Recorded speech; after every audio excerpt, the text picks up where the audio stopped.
गुस्सा करने वाले जरूर सुने। गौतम बुद्ध का क्रोध अनुमान लगाइए कैसा रहता होगा। उन्हें अपने गुस्से पर 100% नियंत्रण था, लेकिन जब उनके मुंह पर एक व्यक्ति ने थूक दिया था तब क्या वो अपना क्रोध रोक पाए थे या नहीं, यह जानने के लिए पूरी कहानी जरूर सुने। दोस्तों, गौतम बुद्ध ने तो कभी अपने जीवन में क्रोध किया ही नहीं, परंतु क्या आप क्रोध करते हैं? क्या आपके आसपास के लोग, आपके परिवार का कोई भी सदस्य क्रोध करते हैं? अगर गुस्सा करते हैं तो इस कहानी के माध्यम से आपको इसका समाधान जरूर मिल जाएगा और क्रोध करना आप छोड़ देंगे। एक बार की बात है, महात्मा गौतम बुद्ध एक गांव में उपदेश दे रहे थे। उस उपदेश में गौतम बुद्ध बता रहे थे कि क्रोध एक अग्नि है, क्रोध एक ज्वाला है, क्रोध विष है, क्रोध जहर है। क्रोध एक ऐसी अवस्था है जिस अवस्था में आप अपना आपा खो बैठते हैं।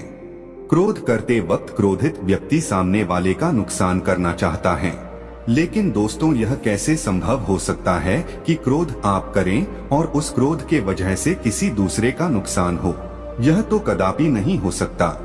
हाँ, यह जरूर होगा कि उस क्रोध के वजह से आप जरूर परेशान होंगे, आपकी मानसिक स्थिति जरूर बिगड़ेगी, आपकी शारीरिक अवस्था जरूर खराब हो सकती है। गुस्से में आप कुछ ऐसा बोल या कर जाएंगे जिसके वजह से आपकी इज्जत भी खराब हो जाएगी। क्रोध मानो इस तरह है कि आप खुद जहर पीना चाहते हैं और उस जहर का असर किसी दूसरे के शरीर में देखना चाहते हैं, लेकिन यह कैसे हो सकता है?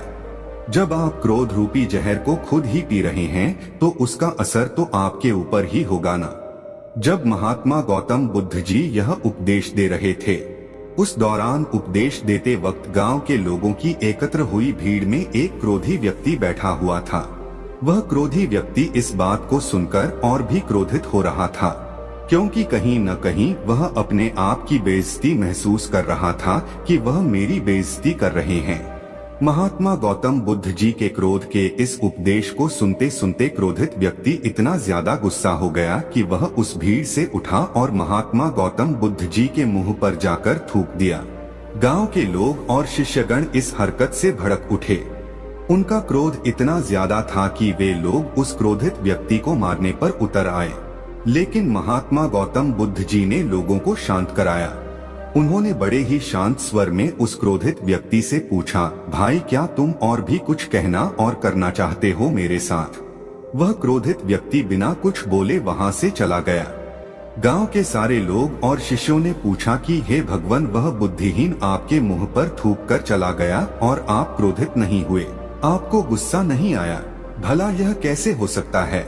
महात्मा गौतम बुद्ध जी ने कहा, क्रोध अग्नि और ज्वालामुखी की तरह होता है, इसके चपेट में आने से केवल अनर्थ ही होगा।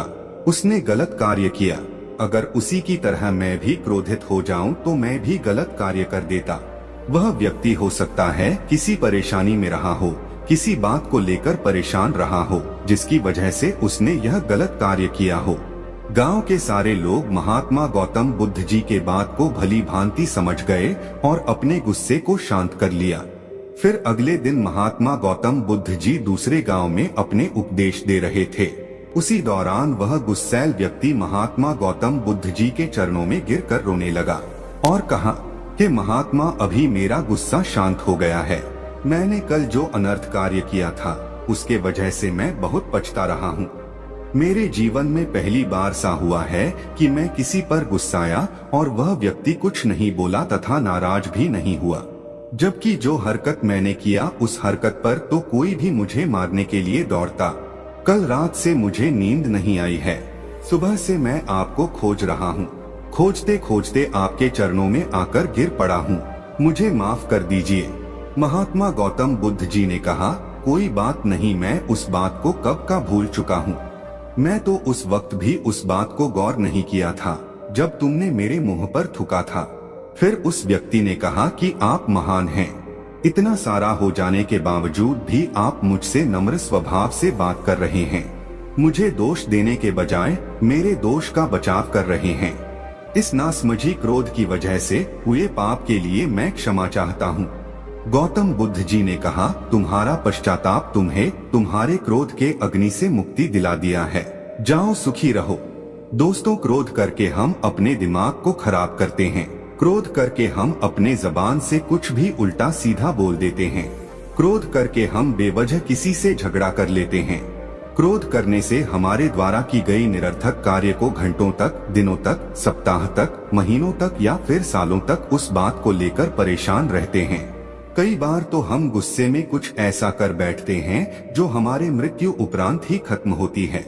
हम जब किसी भी सही या गलत बात को बर्दाश्त नहीं कर पाते तब हमारा स्वभाव चिड़चिड़ा होता है और हम क्रोध करने लगते हैं। लेकिन उस क्रोध और गुस्से से नुकसान किसका हो रहा है? अगर आप किसी बात से या किसी को कुछ कहने से गुस्साते हैं तो हम कहीं ना कहीं अपना ही नुकसान कर रहे हैं। उस गुस्से की वजह से सामने वाला व्यक्ति जो आपको कुछ कहकर या सुनाकर, जिसकी वजह से आप चिड़चिड़ाकर क्रोधित हुए, वह तो चुपचाप चला गया। उसे जो करना था उसने वह कर लिया। लेकिन आप क्या कर रहे हैं? आप तो क्रोधित होकर खुद का नुकसान ही कर रहे हैं, मानसिक रूप से या फिर शारीरिक रूप से। जिस बात पर आप क्रोधित हो रहे हैं उस बात को आप एक बार ठंडे दिमाग से सोचने और समझने की कोशिश करिए। सच में कह रहा हूँ, आप क्रोधित होना छोड़ देंगे, क्योंकि आपको समझ में आ जाएगा कि इसकी वजह से केवल और केवल खुद का ही नुकसान होगा और किसी का नहीं। दोस्तों, उम्मीद करता हूँ इसके बाद आप क्रोध नहीं करेंगे। सब्र का मंथन करते हुए सही कर्म करें। चतुराई सबसे बड़ा योग है, दूसरों की बातों पर गुस्साएं नहीं।